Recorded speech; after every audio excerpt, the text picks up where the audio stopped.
discussion. Pat, take it away. All right. First of all, thank you, Amy. We really appreciate. But I want to welcome everyone to the League of Women Voters in Stanislaus County's first meet and learn in the last few months. So our branch has chosen to make criminal justice one of our priorities, expanding our education and advocacy on policing and criminal justice reform. So tonight we will focus on what is AB 392. What is a police use of force policy and why it matters, and how this interfaces with the work of the Forward Together Committee formed by Mayors Wallen in Modesto City. Our guest speaker today is Ashley Raveche, Deputy Director of Social Policy for the state's League of Women Voters. She and I met as I was researching resources available for this topic. She has a broad background of experiences, including being a stakeholder in the executive sponsor working group for use of force and bias-free policing with the San Francisco Police, co-founder with the Marin Women's Commission and Marin Human Rights Commission, and numerous other projects. Her resume is like unbelievable. So we are fortunate to have Ashley speak with us on this very complicated, new, basically kind of law that we all need to become involved with and know more about. So tonight is about educating us regarding AB 392.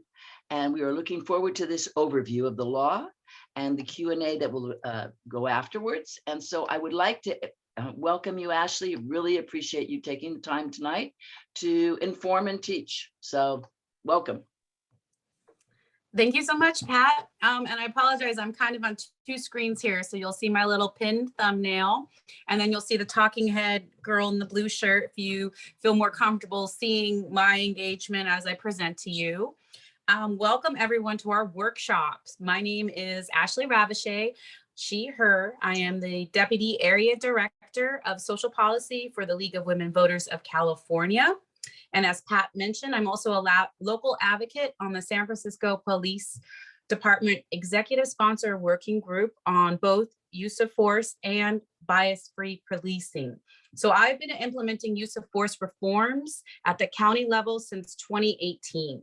I'm here to provide some background on AB 392, use of deadly force, authored by Dr. Shirley Weber, and its companion bill, SB 230, which was authored by the Peace Officer Standards and Training, which was authored by Senator Caballero and sponsored by our local law enforcement agencies across the state. These two bills were signed into law in 2019 as a package deal. So I will start off by explaining what AB 392 and SB 230 changed in California, hopefully teasing out the differences between the elevated policy standard and the accompanying training, and also define some of the legal terminology that will set the stage for why we are seeing so many obstacles in implementation of the law. I will also provide you with a deep dive into some best practices that move slightly beyond the policies and focus on department infrastructure that supports the League's goals of transparency, accountability, and oversight. And this is geared for a very high level review and to serve only as next steps after your agency is in full compliance with the law. But I would like to provide that macro view of reform for those of us like myself who like to see the bigger picture. After I completely overwhelm you with the law and the policies, I'm going to show you, I'm going to slow down a little bit, and I'm going to try to show and explain how your league locally can get started and provide some of our tools and coalition resources to guide you in this process. If you have any questions, like Pat said, please go ahead and just put it into the chat and I will address them at the end. And this is basically what I've reserved most of this presentation time is for Q&A. So without further ado, what is AB 392? It is a landmark law that elevated the use of deadly force standard to the highest in the nation. Prior to its passage, the United States Supreme Court and Graham versus Connor held that an officer's use of force must be objectively reasonable under the totality of circumstances known to the officer at the time. AB 392 elevated the reasonable standard adopted by the courts to necessary, specifically when deadly force is used. In other words, it changed how states define justifiable homicide. It further established criminal liability for an officer who uses deadly force when it is not necessary to protect the sanctity of human life.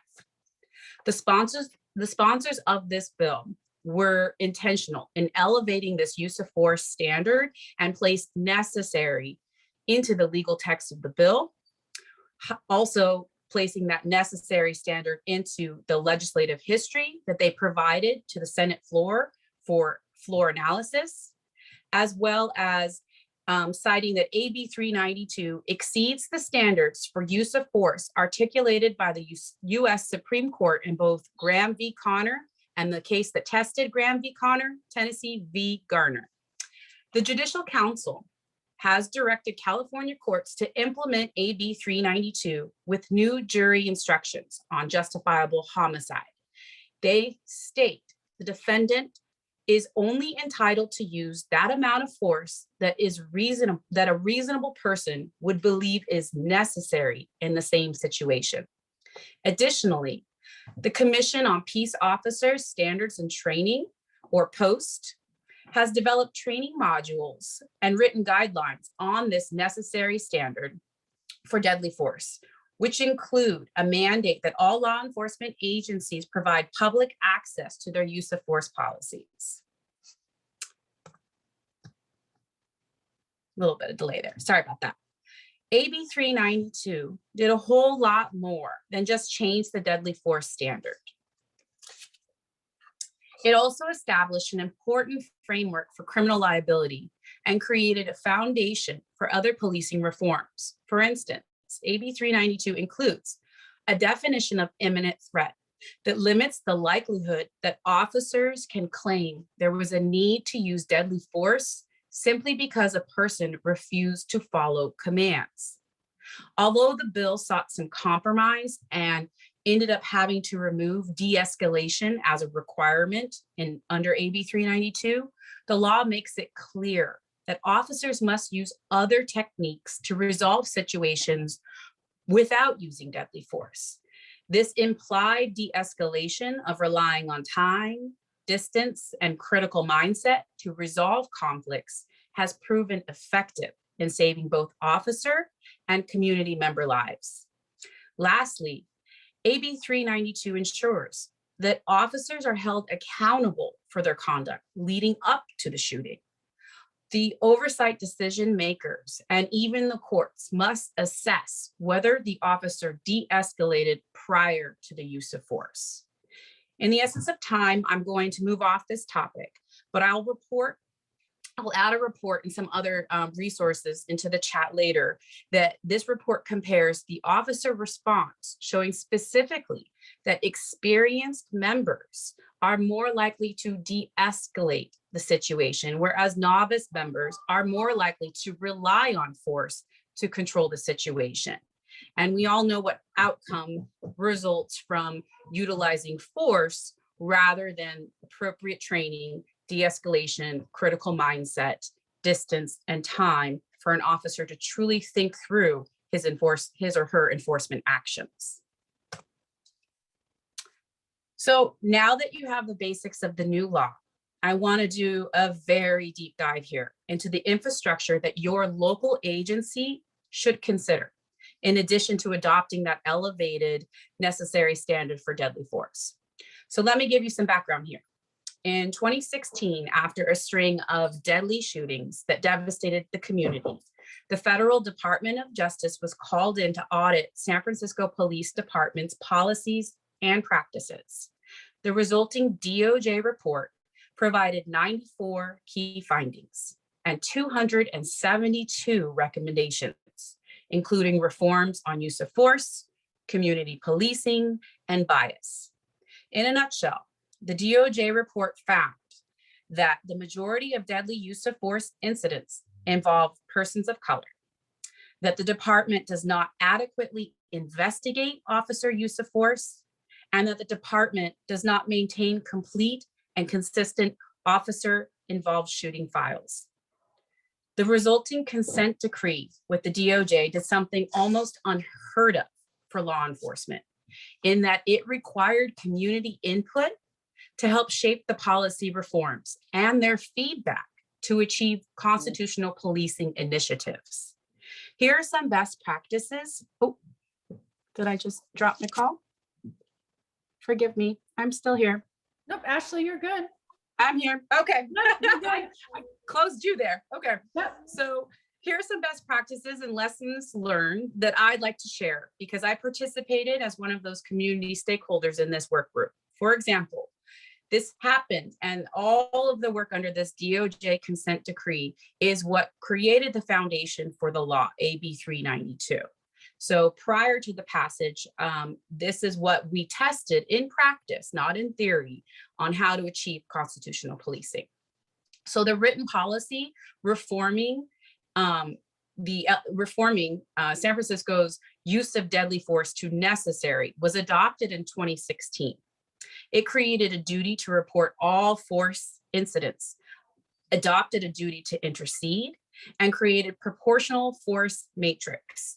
In essence, used only the amount of force required to sustain the suspect, and also taking into consideration the nature of the suspected crime. 96A reports, which is what we collected in San Francisco, predate the Racial Identity Profiling Act, or RIPA reports. They were expanded to include tracking of force incidences, including all events when an officer unholstered their guns, fired their weapons, and for all pat searches. Data is collected regardless if the individual is harmed or regardless if they file a complaint. The department website also had a complete overhaul. It provided access to all department general orders, in essence, the policies. It provided public access to filing commendations and complaints. And there were additional transparency practices for officer-involved shootings, including a requirement to host a town hall within 10 days of the incident and to display the body cam footage.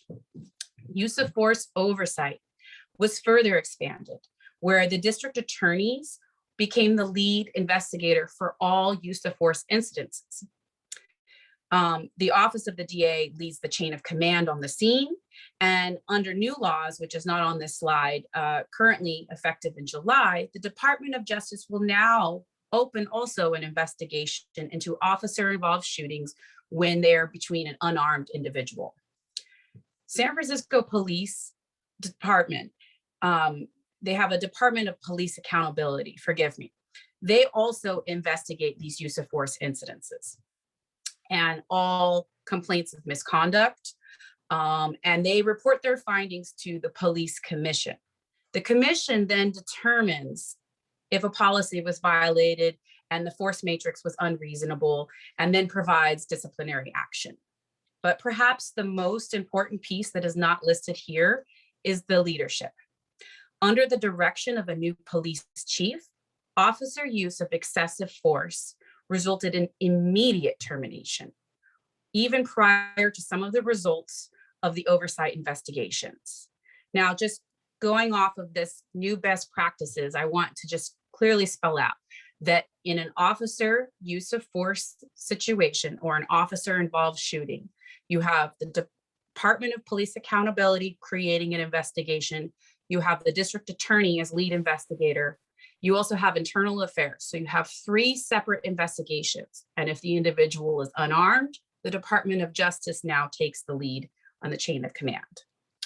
So putting into the focus back onto the leadership, your local agency will require a leader. That is a police chief. That could be a mayor. It could be a board of supervisors, but they need a leader that supports constitutional policing reforms in order to prevent the dilution of AB 392. Forgive me. So moving on to SB 230, Peace Officer Standards and Training. Prior to the passage of AB 392, which is the elevated use of force, and SB 230, which is the companion bill, there were no state mandates that require de-escalation. There were no mandates requiring departments to have a use of force policy. There were no requirements that departments must report excessive force by officers. There were no policies on disclosing records of use of force. And there were not very clear guidelines on discharging of firearms. So SB 230 helped to create those minimum guidelines for this. So this is a companion bill, and I'm not going to spend too much time on it, but it is incredibly important to understand the difference between AB 392 and SB 230. SB 230 established these key provisions supporting the use of deadly force reform and enacted those minimum guidelines for policies and training. The focus there is on the training. So this law does not actually do anything to your local agency policies. However, it does set up some guidelines, such as that a use of force policy must be created for those agencies that did not have one, and they must be made available to the public. So what SB 230 did was that it included de-escalation, the use of time, distance, and critical mindset prior to using force. It did include that duty to intercede in excessive force. It also created a duty to report excessive force. And it further went into that proportional force matrix, which is defined as using only the amount of force that is proportional to the suspected offense or perceived resistance. Lastly, which was really important for our state, is that data collection and reporting on both use of force and using a firearm, whether it was intentional or not. So this is something that I'm a bit proud of, but let me get a little bit deeper into what this is. This is obviously a map of California. And what it's showing is AB 392 compliance. So we continue to see national attention called to excessive use of force by police officers who have a sworn duty to protect our communities from harm. In California, over the last 15 years, only 6 officers have been held criminally liable for excessive force. Sadly, only one of those officers was held accountable for killing, and he only served 11 months for the killing of Oscar Grant, which is the incident that created AB 392 as a campaign to reform this law. We're seeing more district attorneys charging officers for excessive force with pending criminal cases in San Diego, San Leandro, San Francisco, Contra Costa, and even for you guys in Stanislaus. Out of 450 law enforcement agencies in California, only 8 are in compliance with the new use of force law. And although we see 95% of those agencies that are not in compliance, we see that they are relying on Lexipol, which is a policy that does not meet that necessary standard for deadly force. Now, I did say that I was a bit proud of this map because I want to put in a little bit of goodness into those statistics. The map that you see of those 8 locations where the AB 392 elevated standard for deadly force has been achieved in written policy were because boots on the ground league members demanded it. So in each of these instances, this is a league, local league acting. And I'm very proud of that because these are teams of individuals just like you who maybe didn't know a whole lot about criminal justice, but knew that implementing an existing law that leagues supported is something within your hands. So the Little Hoover Commission hearings further demonstrated that officers who use excessive force are more likely to respond in the same way each time. So taking the example of Vallejo Police Department, where the Attorney General Becerra was investigating with the Department, California DOJ. They found out that out of 100 officers, more than 50 have been involved in officer-involved shootings, and 1/3 of those members have been involved in more than one officer-involved shooting. So going back to the map that shows which departments are in compliance and they are moving into the implementation of the law, I want to just suggest that compliance is just the top of that mountain. So when we are going to take a look on the other side and what to expect as league members who are advocating for the implementation of AB 392, building out that infrastructure, which I discussed briefly on those best practices, and having a safe and constitutional environment for all of our community members, including our officers, to live and thrive in, is our ultimate goal. So policies are created by enforcement departments, oversight bodies, and Lexipol, rather than POST, the Peace Officer Standards and Training. People are often surprised to hear this and to learn that our State Commission on POST doesn't mandate, review, or certify policies, only training. So recently, the League has been involved. Excuse me, I'm blocking my screen here.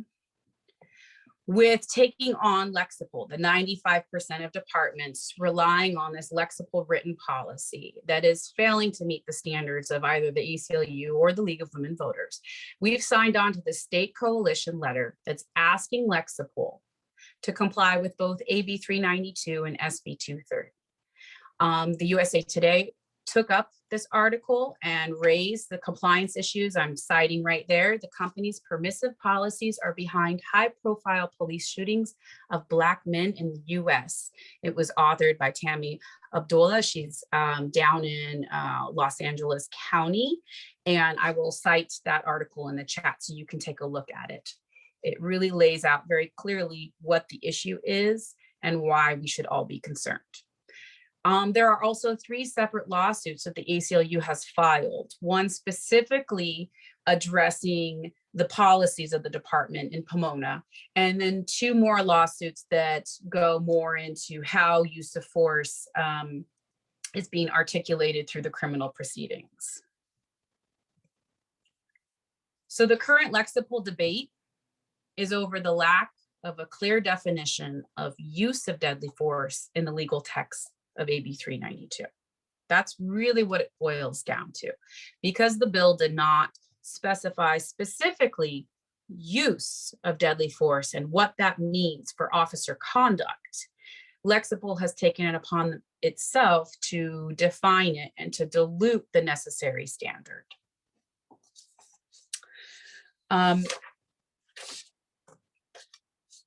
So here's a deep dive into that issue. Lexipol policy does not clearly reflect the critical changes necessary. It still relies very much on discretionary language, reasonable. It fails to distinguish those standards of the elevated use of deadly force and non-deadly force. The policy itself just conflates both into the same reasonable standard, which is what the courts used to provide. However, AB 392 elevated that standard specifically in deadly force to only when necessary to protect the sanctity of human life. Furthermore, it has inaccurate instruction on that necessary standard, specifically contorts and omits the language provided in the law pertaining to the application of that necessary standard. It also is missing some guidelines. The guiding principles, it on use of force, it basically fails to ensure that officers will have an accurate understanding of the revised law because it continues to rely on the reasonable standard, which is no longer there. And the wordsmithing and the legalese that it does really puts our officers at a detriment. It's forcing them to be attorneys that are not having clear directives on how to do their job, but still creating a very much discretionary approach to the use of deadly force, which is not what AB 392 did at all. And then there's some other compliance issues, specifically with SB 230. Lexipol, the policies themselves create that conflict with how officers are trained on the use of force under post, which does uphold that necessary standard, and how the Lexipol policies then provide for just, the understanding of that training and response. So the courts have determined that amending enforcement policy is not a collective bargaining issue and does not require negotiation under MOUs. The local policy bodies have the authority to reform police department and sheriff department policies, specifically when it's a public safety issue, such as the use of deadly force. This is something that's been litigated heavily in San Francisco, and it pertains to your local agencies.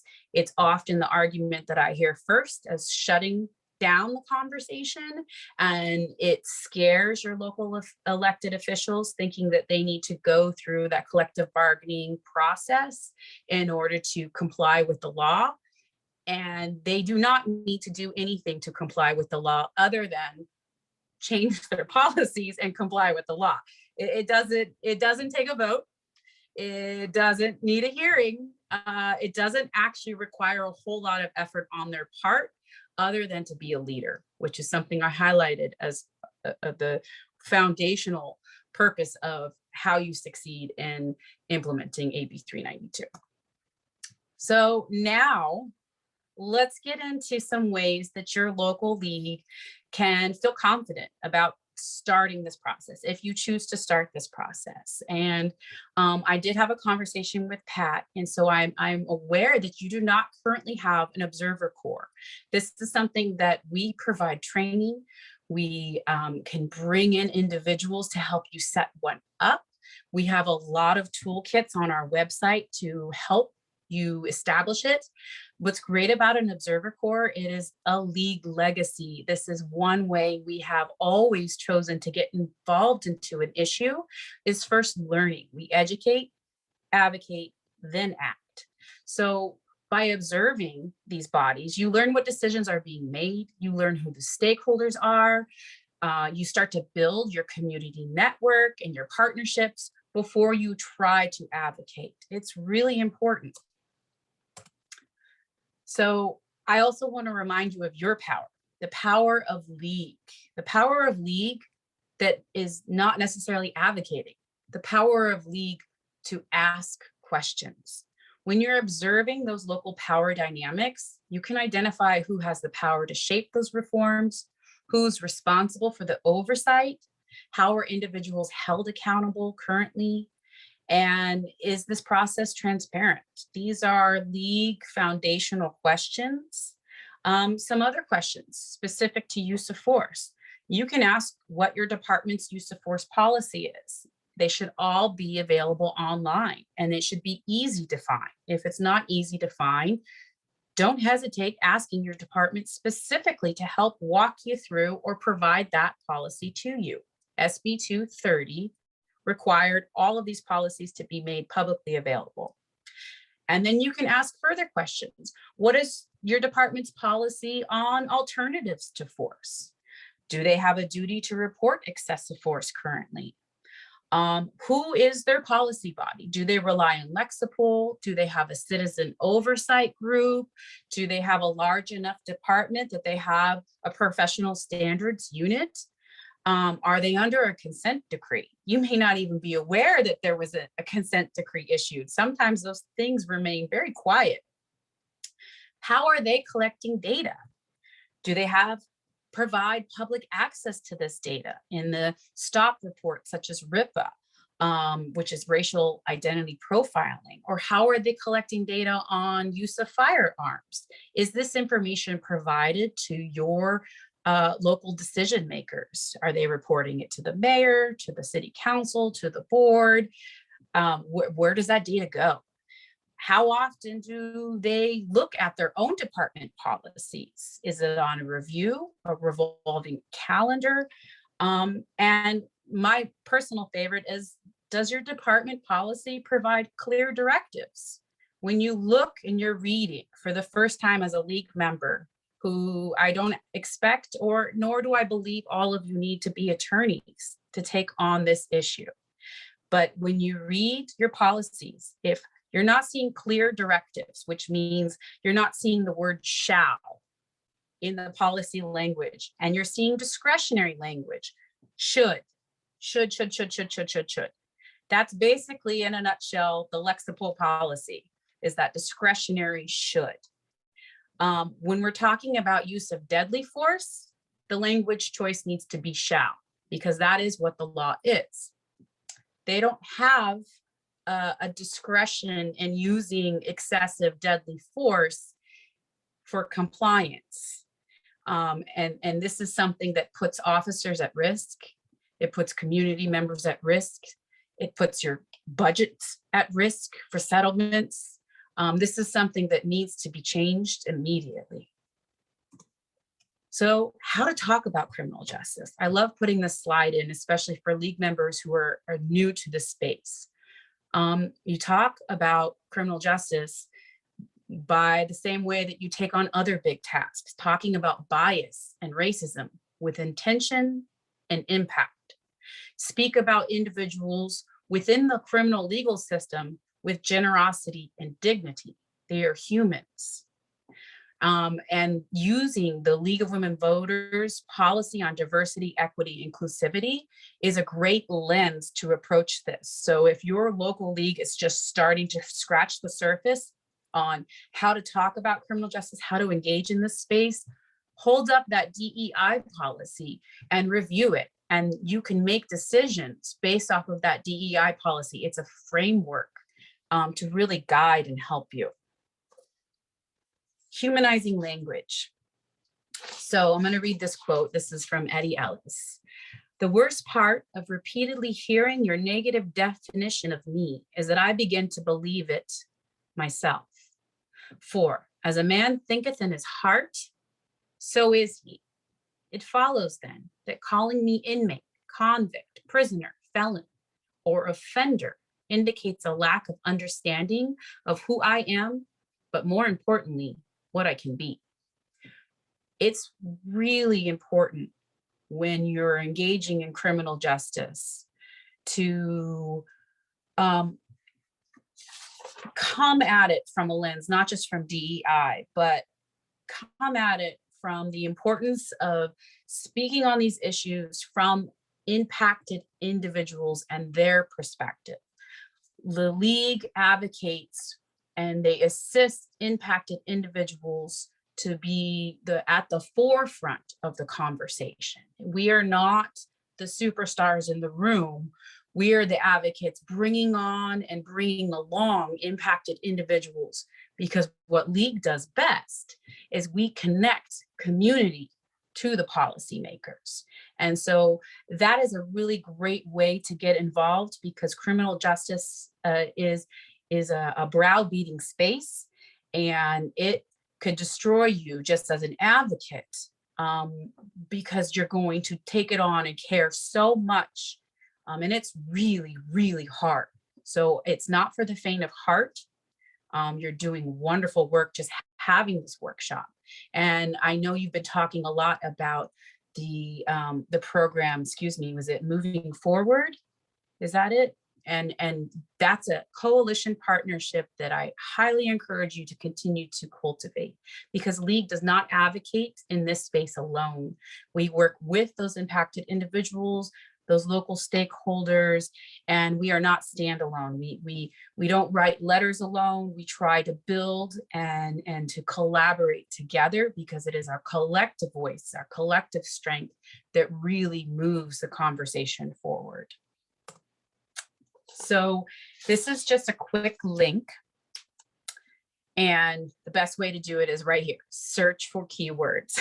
So don't worry about writing this link down. This is our toolkit that we've created to really get you well immersed in criminal justice. It has everything from our position to some background papers, and I'm going to be adding this presentation to it. But search for LWVC Criminal Justice Toolkit. There's also a link to ask for an observer corps to come and for a mentor to come set one up for your local league. All of that is in that one-stop shop right there at that link. Again, you can just type into Google or whatever platform you're using, LWVC, Criminal Justice Toolkit. It will find it for you, and it is excellent. So this is the part that I'm most eager about, which is hearing from your community what your needs are, what we can help you with. And also because I feel like I gave you a legal dissertation here, helping to bridge any questions, concerns, and confusion that I've created. So without further ado, I'm going to find my stop sharing here. Oops. And then we can have a larger screen to see each other, and I'll start plugging in some resources into this chat. Great, Ashley. Thank you so much. One of our participants who is part of that community effort that Pat alluded to answered one of the questions that somebody had posed, which was, what is Lexipol?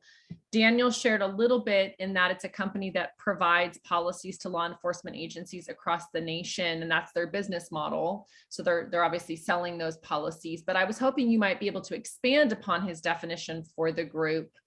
And that will give folks a little bit of time to throw whatever additional questions they might have. Again, everyone, we're using the chat function. So if you would like to know additional information or would like some of the information that Ashley presented clarified, now is a great time to find the chat box and throw your questions into the chat. So Ashley, can we start with a little bit more information about what Lexipol is? Absolutely. So Lexipol is, in fact, a national network of law enforcement policy drafters, if you will. So they're not law enforcement. Most of them are ex-law enforcement, but they help create policy for agencies to make it easy to adopt. What's interesting in the conversation with the use of deadly force is that the policy that they have for use of force is a national policy. So there are a lot of nuances that are not being met by this elevated standard that we're finding only here in California. I like to look at them as their goal, which they state on their website, is to help limit the liability for the officers in the agencies. Now, if you take a pause and you really think about that statement, that they are designed to create policies that limit liability, they don't make any promises about writing policies that are compliant with the law. They don't write policies that are constitutional policing. They're writing policies that are specifically geared with legal terminology and phraseology, we call it legalese, to help create that buffer so that if in this instance where they're not compliant with the law, those battles can be sorted out in the courts to determine who's right and who's wrong. So hopefully that explains a little bit without putting too much negative connotation. Lexipol is used, and in some respects, a lot of their policies are respected. This particular one needs some work.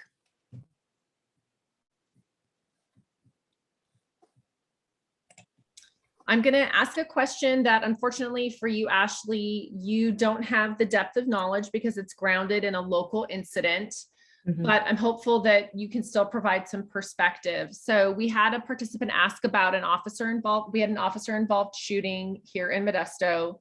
The officer was shot.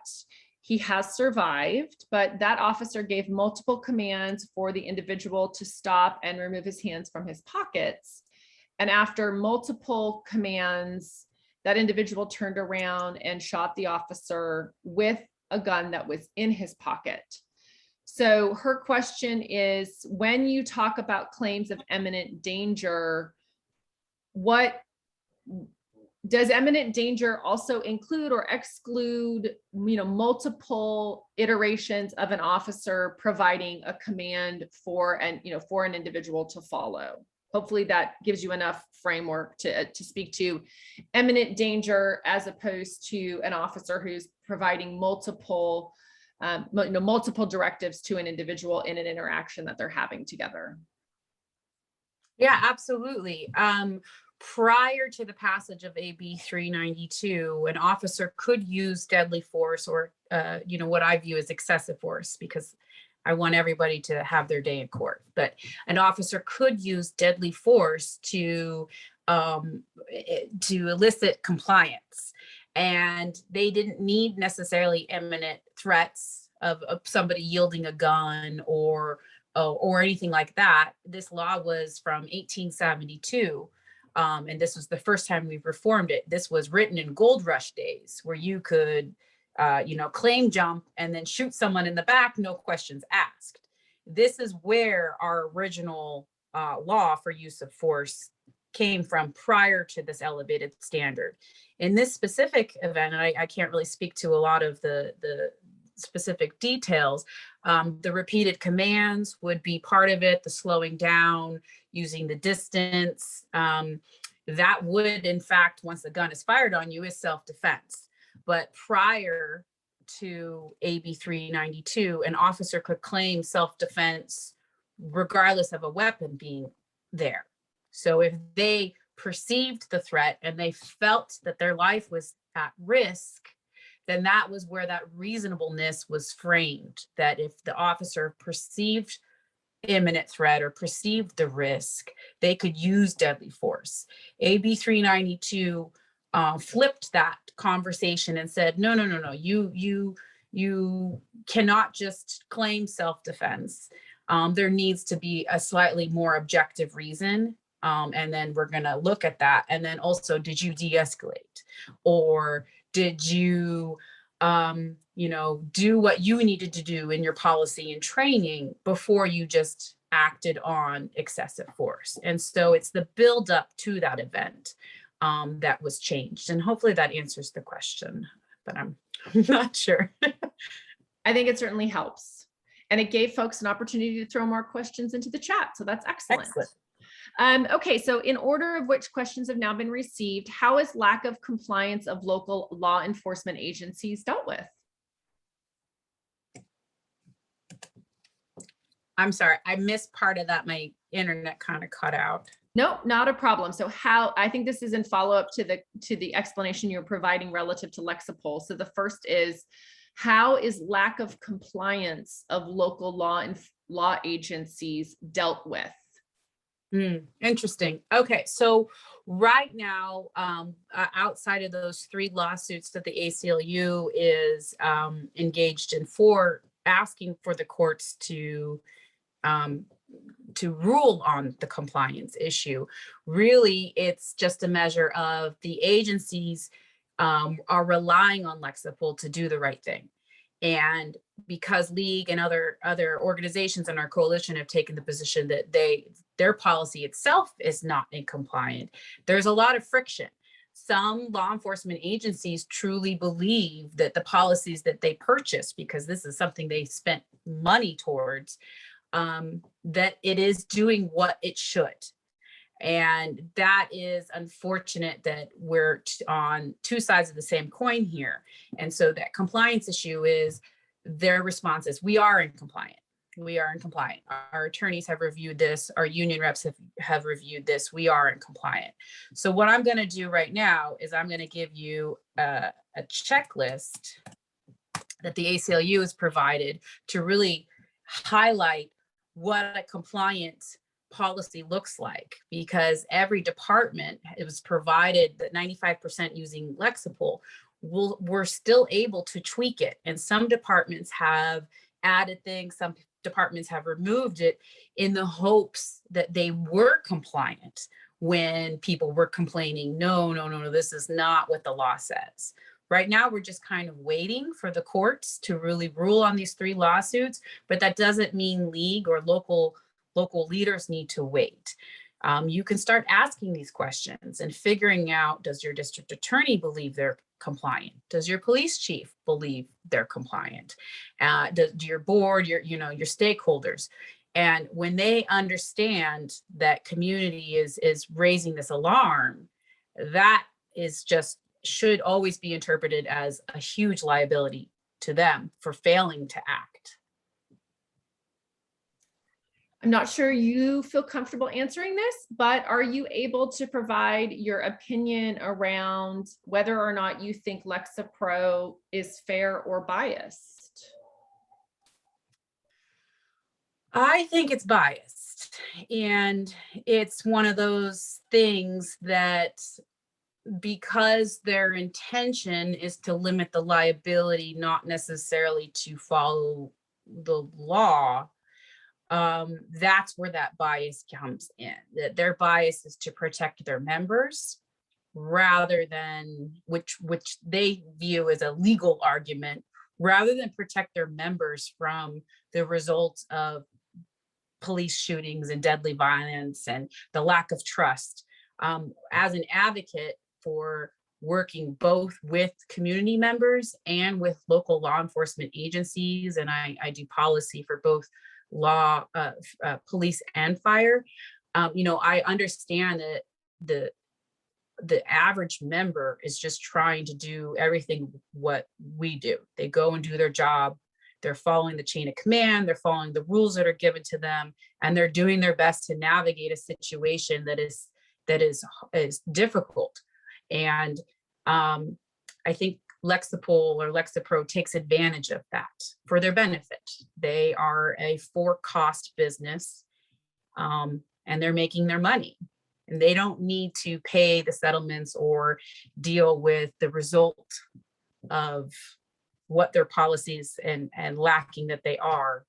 They don't have to see that. So it's unfortunate. Next question. How do community members participate in these types of discussion, and in particular, members of our community where English is not their native language, where we have other perhaps cultural, language, or literacy barriers? How do we engage those community stakeholders? And that's a great question, because even in our working group, the diversity was really lacking. I was constantly pushing for that. I mean, I sat on not just use of force, but I also sat on bias-free policing, and you would see a bunch of white people trying to look at what bias in the community is. And that's interesting when you don't invite those impacted individuals to that conversation. I did mention something that was unique, which is that the DOJ's consent decree and part of this reform of 21st century policing requires community input. That is uncomfortable for our local law enforcement agencies, even prior to George Floyd, even prior to Black Lives Matter, even prior to defund the police. Having community members come together and give feedback to a law enforcement agency is not a warm and welcoming experience. It is intimidating, and it's intimidating by design. The ultimate friction that's created is that there is a complete lack of trust on both sides. The departments do not feel that community understands them, and they do not feel that community has a right to dictate what their enforcement policies and practices should look like. Community takes the same approach, that they don't trust law enforcement. They don't understand why law enforcement is not looking out for their best interests, no matter what color their skin is. That's where the data comes in, and that data collection piece for SB 230, which is super important, so that we can start really tracking these trends, and then asking and unveiling those deeper questions. Coming together and as league members trying to bring in impacted individuals, I would highly recommend that you bring in members of your community where English is not their primary language, so that their voice can be heard. There are plenty of interpreters that are already hired by the department. And if that is a constraint, hopefully your elected officials could see to it that that connection can be made. There is a lot of progress, and there is a lot of hope to reform these issues. I always look at it as that we can't force them to do anything. The change in the policing culture needs to come from internal, that external pressure from community saying, hey, these are my rights. This is what the law is. We do not need to be fearful or intimidated by that, nor should law enforcement be fearful or intimidated by community input who are looking to help bring them along, to help shape that culture so they themselves can go home safely to their families. Really, when you see de-escalation, when you see an elevated standard of use of force, you see an increase in officer safety. So for me, the data suggests that these are no-brainers.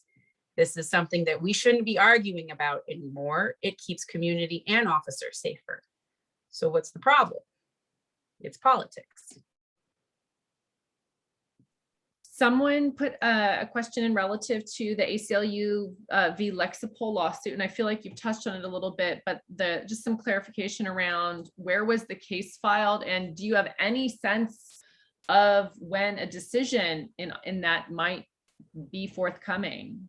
Yes, so we're actually going to be having a state committee meeting next week.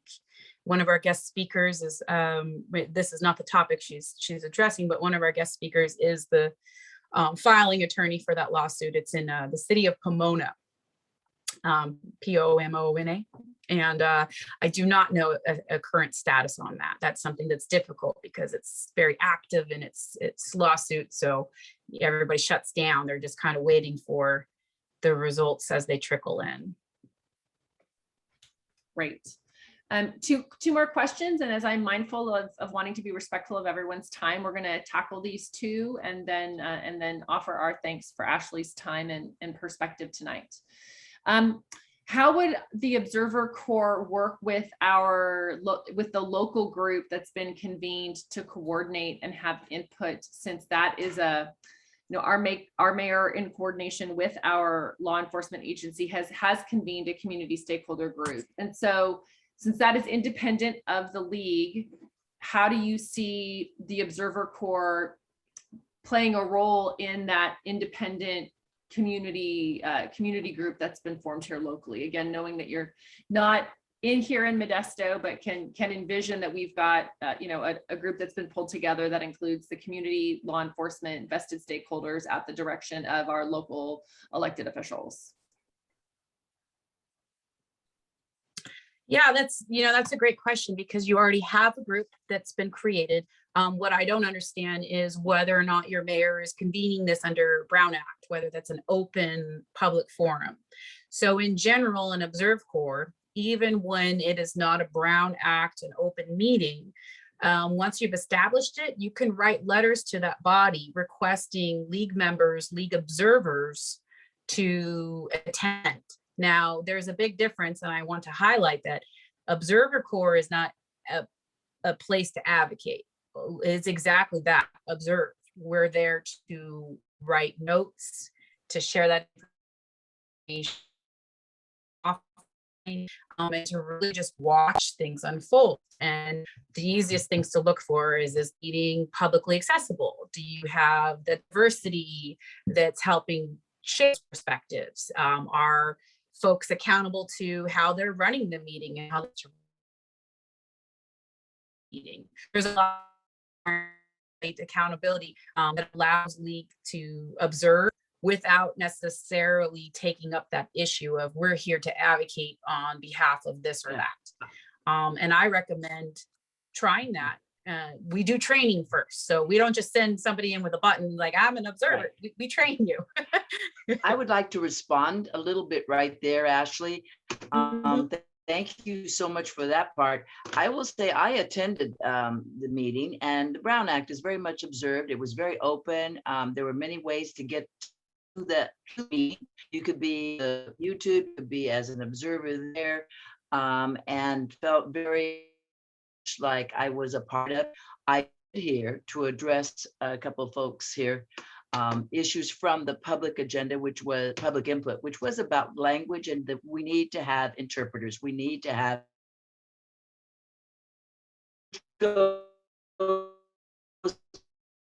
very much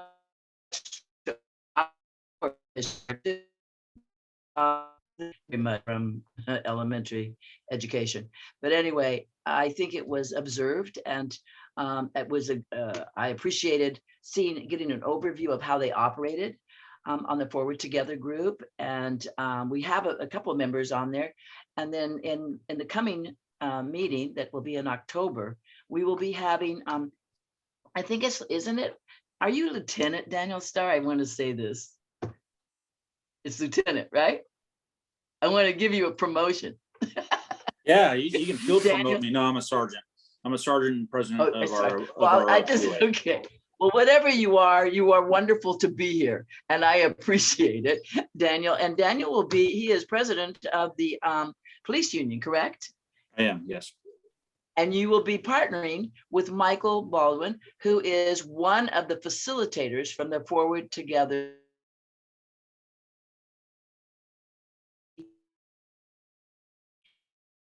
What we will be covering, and follow up on what we've learned from Ashley, and she's given us so much information. And I'm just going to say, one of the best things you could do to learn more is that toolkit. That toolkit was my little guide. I just learned and read and kept, and there's it's amazing the amount of information available to clarify and to add more to what we just heard tonight, because I consider that just beginning tonight. Or do we want to have an involvement and continue to be there in these meetings? How can we help in that way too? Because the Forward Together group is, I think, being very transparent as much as they can thus far. I think they're being out there and following up on the intentions, which is to get the community involved. And so that's one of the reasons that I think our continued involvement as observer would be great. So anyway, I think there may be one or two more questions. I just kind of got excited when you were talking, Ashley, about a couple of things. No, thank you, Pat. I feel awful that I've just been the talking head all night. So I appreciate all of you. So Ashley, we Yeah. do have one final question, and I believe it's really a follow-up from a question that had been asked previously, and I'm interpreting it as more a point of clarification around the position that you're articulating. It again relates to our local officer involved shooting, which I know you don't have detailed knowledge of, since you're not from our community. But in terms of having a better understanding of this dynamic between citizens' responsibility to comply to a directive provided by a law enforcement officer, what do you see as the line in which the officer has taken every step that is reasonable before pursuing an action? This individual references tasing as a step.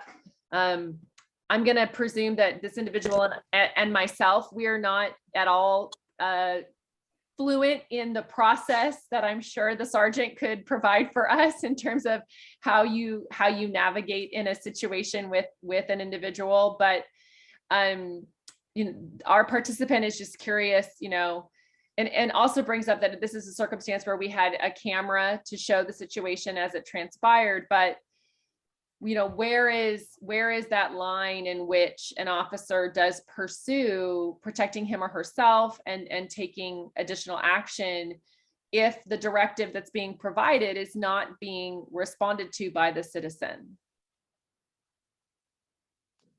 That's a great question. And obviously it's hard to answer with not knowing the full picture of one, your local policies, because the local law enforcement policies will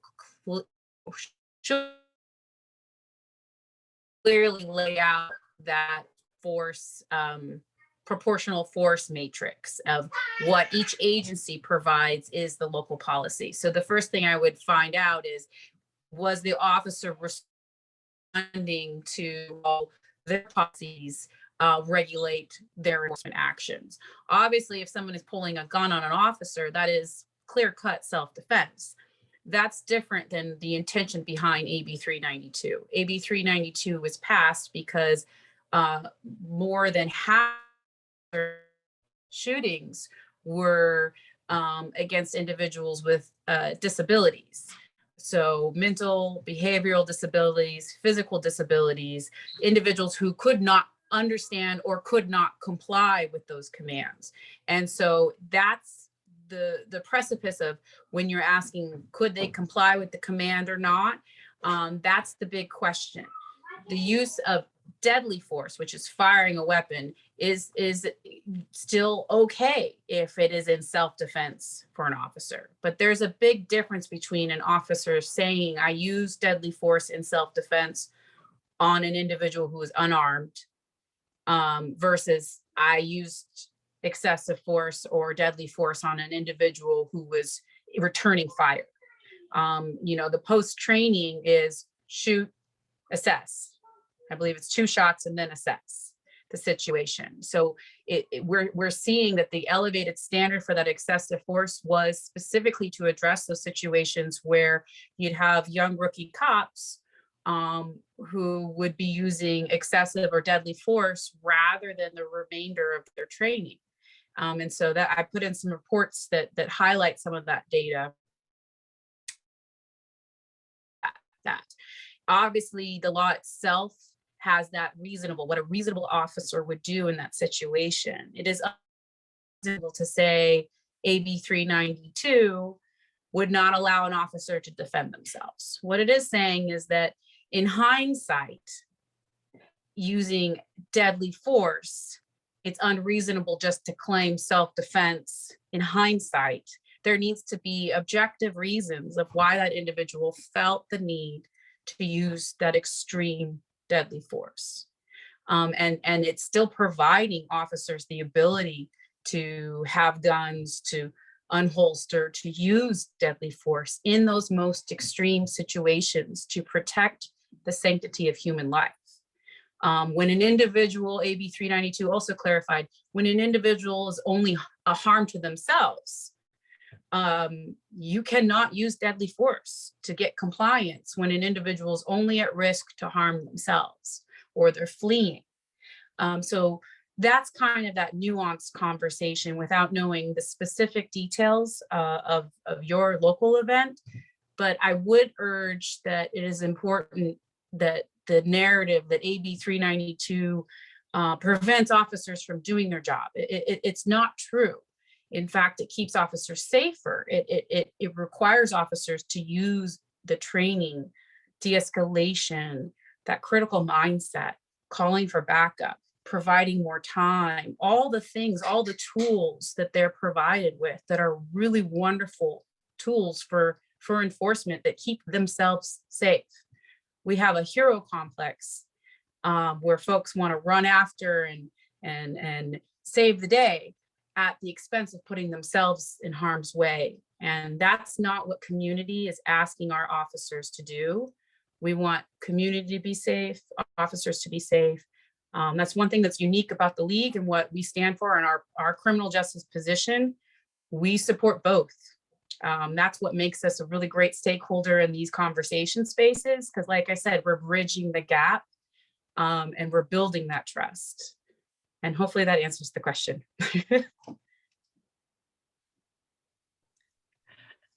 Ashley, I just want to thank you. I'm going to turn things back over to Pat, but I want to thank everyone for their participation tonight. And if you were not able, or folks who were not able to join us, we will work on circulating the link through our network as well to ensure that folks have the opportunity to watch tonight's presentation. Miss Pat. Yeah. Okay, I too want to say the same, Ashley. It was very informative, which was our goal.